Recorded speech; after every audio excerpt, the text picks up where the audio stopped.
Welcome. Baruch atah Adonai Eloheinu melech haolam asher kitshanu b'mitzvotav v'tzivanu la'asok b'divrei Torah.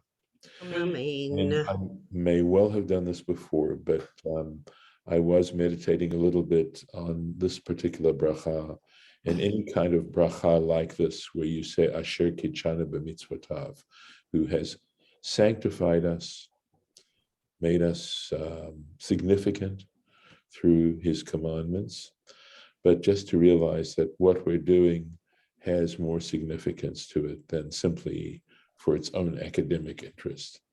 That I think what it tries to say is that there's something just essentially valuable, that we're spending our lives in an essentially valuable way in doing this. And it's trying to help us enjoy this more for that reason. So onwards into the text.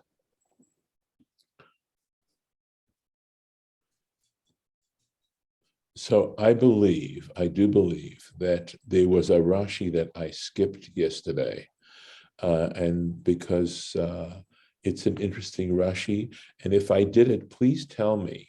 But this was where it says "Ve'es hasadeh yiten piryo," that the tree of the field will yield its fruit. And the traditional interpretation, the way Rashi quoting the Sifra, says Hein ilanei srak. This is referring to trees that are not fruit-bearing. There's a word in Hebrew, srak, which describes trees that do not bear fruit. So in Hebrew culture, there's a distinction made between fruit trees and non-fruit trees.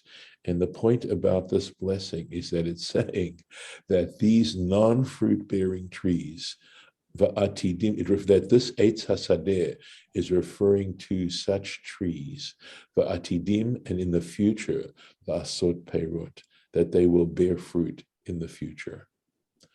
Interesting thing to think about.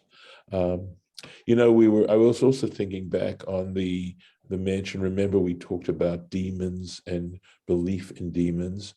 And one thing that I found helpful is that there are reasons for these things. They may not be the given reason, but people don't just cook these things out of their pure imagination. That if people believed in demons or these particular kinds of forces, I guess it would be helpful to understand from a deeper perspective as to why they would have come up with this particular understanding of reality. And I can't explain it better than that at this point. I can only sort of open a door, but it's just so easy to dismiss these things as superstitions. But the point is that there are reasons for people feeling this, just as in the interpretation of fairy stories, there's very often very deep psychological truths that are being expressed, but are being expressed in this sort of literary way. So just another thought back on yesterday's lesson. Here we are. We're going on. So we've had, on condition of observing the Torah, laboring in the Torah, learning the laws and putting those laws into practice, right? And of course, I love to use the metaphor of bringing the Torah down from heaven into this world. So there are going to be all these blessings, and here an additional one, Venatati shalom ba'aretz, and I will place peace in the land. Ushchavtem, you shall lie down, ve'ein macharid, and there is nothing to terrify you, to make you scared. Ve'hishbati chaya ra'ah, and I will cause to cease. So the word Shabbat, which you see in here, means a cessation of some kind. And in the case of Shabbat Bereshit, the Shabbat of Genesis, of creation, we're talking about ceasing labor. That's the point about Shabbat, has to do with cessation. So I will cause the wild beasts, chaya ra'ah, literally it means pernicious beasts, bad beasts, to cease, min haaretz, from the land, vecherev, and the sword, lo ta'avor ba'artzachem, shall not pass through your land. Here we go. V'natati shalom. So I shall place peace. Shema tomru. So lest you say, or lest you think, hare ma'achal v'hare mishteh, I have food and I have drink, im ein shalom, ein klum.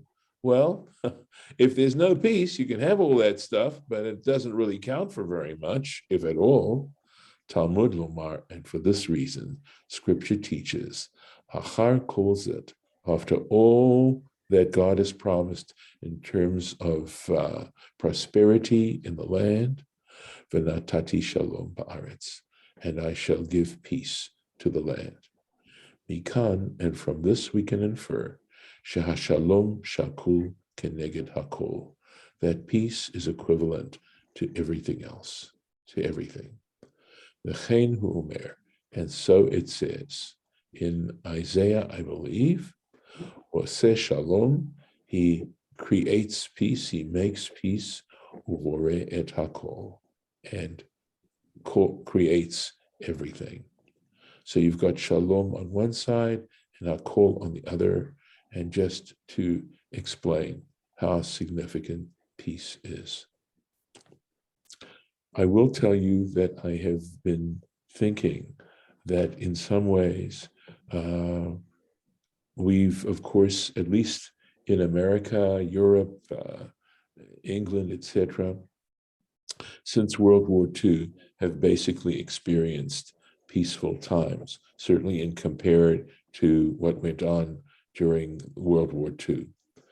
And sadly, instead of appreciating that, instead of really deeply understanding what a gift that is, it seems as if we have sort of moved in other directions and perhaps become more self-absorbed than trying to go further and take advantage of what peace provides in terms of a universal, using that as a universal application. And that's not to say everybody.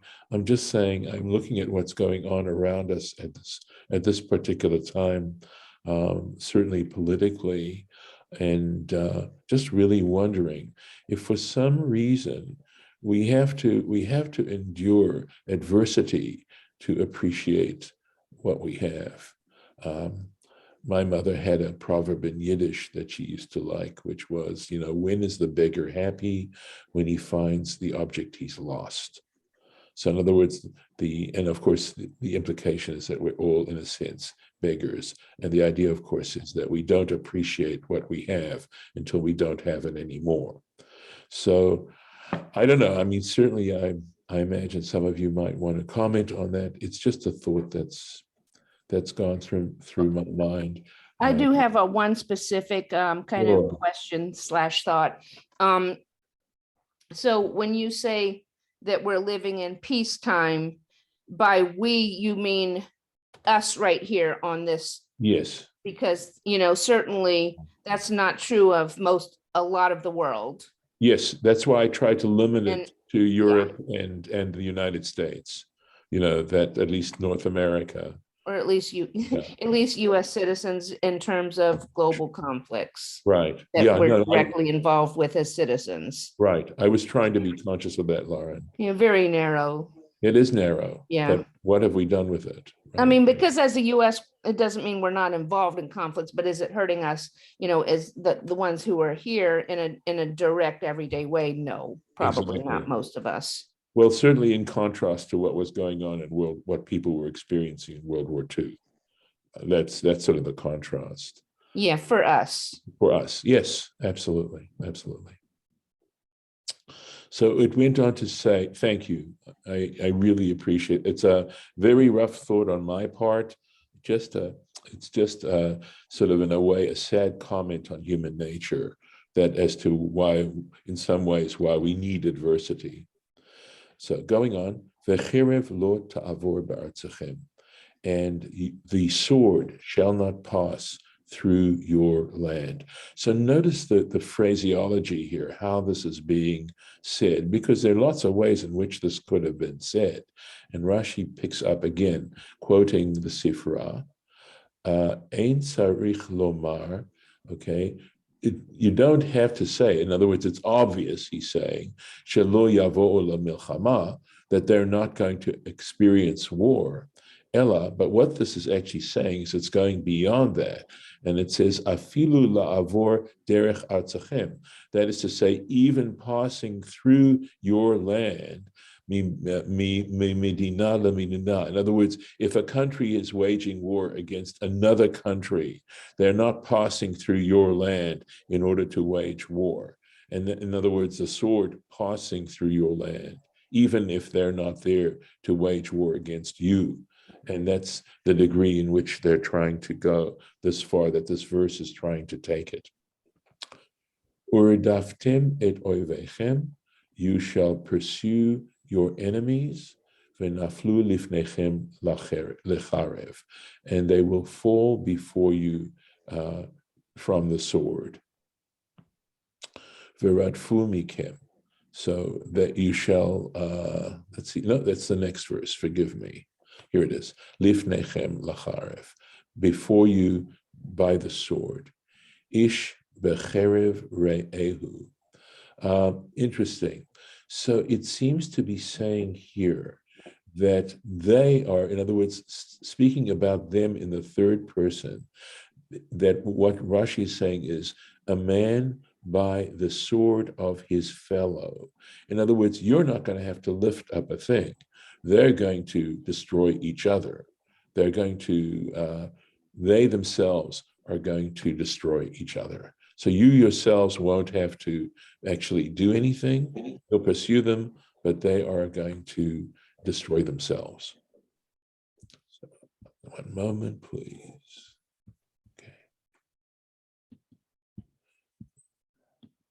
Okay. Next sentence. V'radfu mikem, and from you will pursue chamisha me'ah. So 5 of you will pursue 100.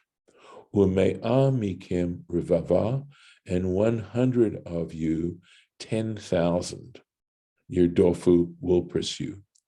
V'naflu oivechem lifnechem lacharev. And again it says, and your enemies will fall before you by the sword, So there's we'll take a look at the Rashi on this, and he's saying, wait a second, when you look at the proportions, they don't work out proportionately, but he will say a general statement, and then there appears to be a comment by the editor of this Rashi as to what's going on here. So again, from the Sifra, so v'radfu mikem, they're looking at the mem, right? The mem means of or from. In other words, not all. It's the partitive article, and it means some. In other words, the idea is that some of you will pursue. And he says, here's the min, right? The me in front of a word stands for the word min of hachalashim, the weak shebachem. In other words, from your weak ones amongst you, v'lo min hagiborim shebachem, and not necessarily from the powerful ones of you. In other words, again, trying to take this blessing and tweak it out on the most powerful, the greatest extent that it could be a blessing. So. Chamisha me'ah u'me'ah revava. 5, 100, and 100, 10,000. V'ki kach hu cheshbon. This is again from the Sifra. Is this the way we figure it out? In other words, is this proportionate? V'halo lo hayat tzarich lomar. Shouldn't it have said ela me'a mikem, that 100 of you, shnei alafim, would in fact pursue 2,000. In other words, if 5 pursue 100, 100 would pursue 2,000. That's the proportion.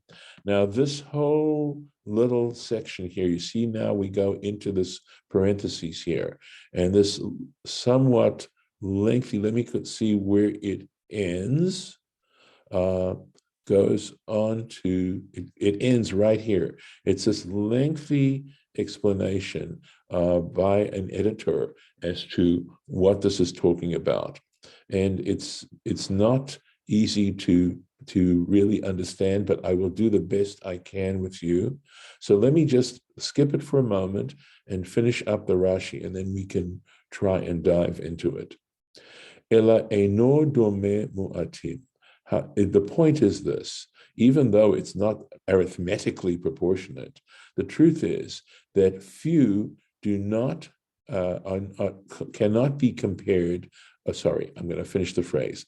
Mu'atim ha'osim et haTorah, that a few people who are practicing the Torah cannot be compared, are not similar, lemerubim ha'osim et haTorah, when a lot of people are performing the Torah.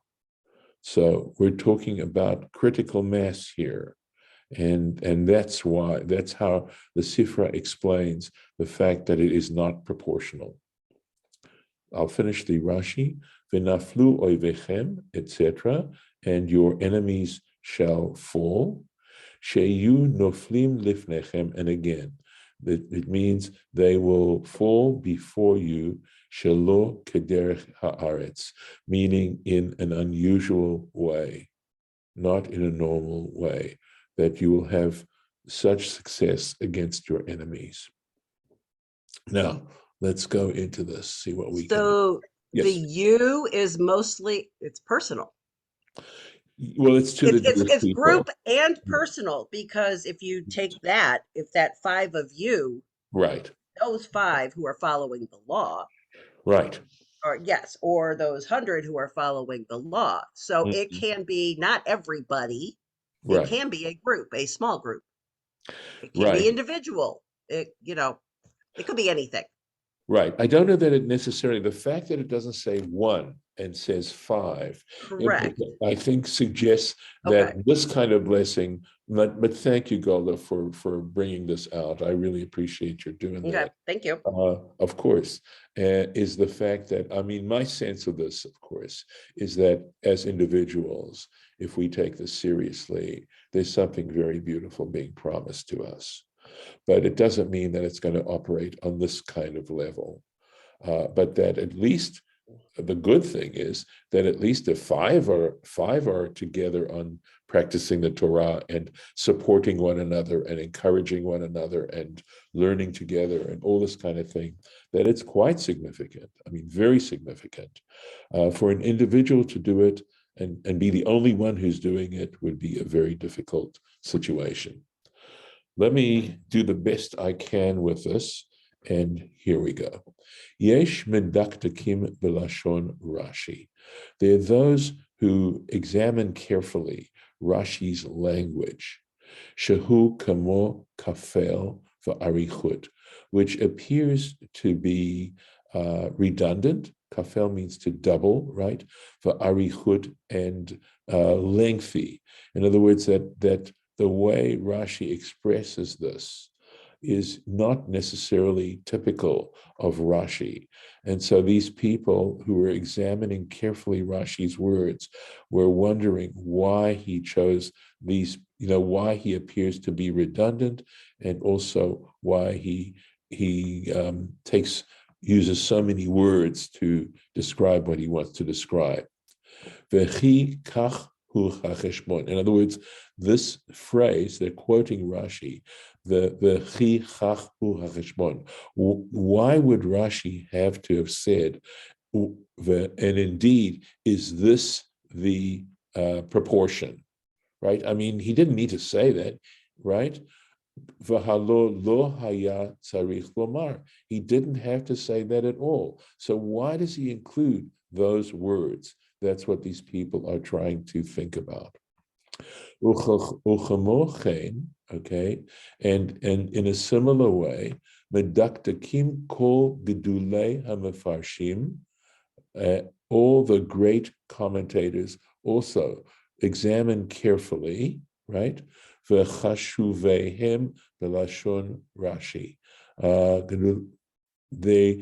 I think here it means the important ones, right? The great and important commentators examine Rashi's language, Parshat Bereshit. Likewise, in the Parsha of Genesis.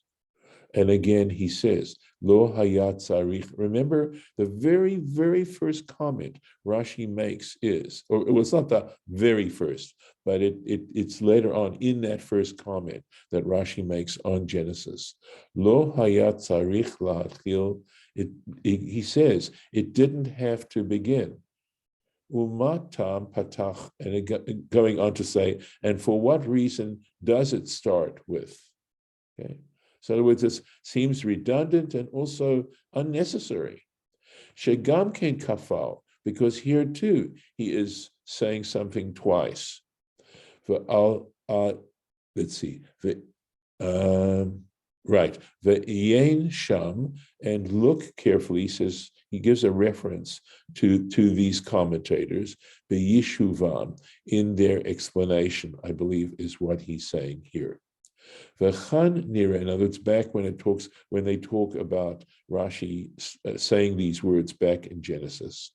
V'chan nira lefaresh, all right? And here it appears to explain what's going on here. The Mori Hagaon Hamuflag, he says, to my teacher, the great Gaon scholar. A Gaon is somebody who's an outstanding scholar. Morenu Harav Rav, our teacher, the Rabbi Moshe Charif. His name is Moshe Charif, apparently. Now, I don't know what this abbreviation stands for. Okay, I didn't go to a book of abbreviations to see, but here we are. It's an abbreviation. So again, I don't want to say necessarily. I don't want to guess. Shemilat revava, that the word revava that is used, right? The word revava is which means 10,000. Sovel shnei pirushim, that in fact it accommodates two explanations to this word revava. Pirush echad, so one explanation is aseret alafim, 10,000. And regarding this, maksher Rashi, I know it took me a while to try and figure out what exactly this meant, but clearly it means maksher. In other words, Rashi raises the difficulty. V'chi kach hu hacheshbon, and that's why Rashi raises this question: is this in fact the correct amount? Upiresh sheni, and a second explanation, revava, of the word revava, mispar meruba. It simply means a large number. Al shem ribui, from this noun ribui, like to multiply. V'zeh hapirush sholel Rashi, and this is the explanation that Rashi hangs on to. Ba'omro v'halo lo hayat tzarich lomar, when he goes on to say, in fact, he only has to say, v'chule, etc. The dok, and dok means, I believe he says that this is like a QED. In other words, the reason why Rashi says it in these two ways, right, in this repetitive way, is that the first question is questioning the word revava, understanding the word revava as 10,000. And Rashi is rejecting that interpretation of revava. And the reason is, v'halo lo hayat tzarich lomar, using that phrase, is emphasizing the second explanation of revava to mean a large number. and not dafka 10,000.